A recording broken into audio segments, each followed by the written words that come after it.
So, for example, for a claim for increased rating, you might not go to the doctor every time you have certain symptoms, but your spouse might notice every time that you seem to be having a flare up of your condition.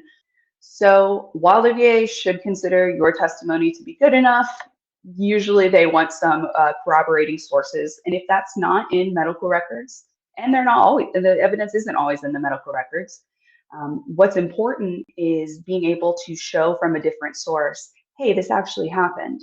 So, for example, you might get a statement from a buddy that you served who may be able to verify that your PTSD stressor happened. They might be able to remember a time when you hurt your knee in service. Maybe you didn't go to sick call, but maybe they were friends with you and noticed you limping ever after that injury, for example. They might also note, you might not know that a specific stressor happened, but they might be able to note a change in your behavior. I've seen statements from buddies who maybe worked in the same office as a veteran and was able to definitively say, this is how his personality was before this, and this is how his personality was after this.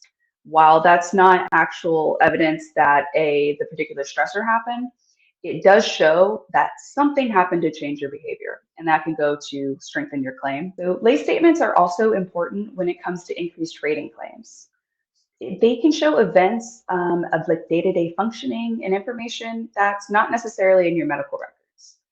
For example, say you're making an increased rating claim for headaches. You're rated 0%. VA seems to think your headaches aren't that bad based on the medical evidence. However, you might not go to the doctor every time you have a headache. There might not be much you can do except wait it out. A statement from someone who lives with you and notices, hey, these headaches seem to happen every so often. This is how my veteran seems to behave when he has a headache.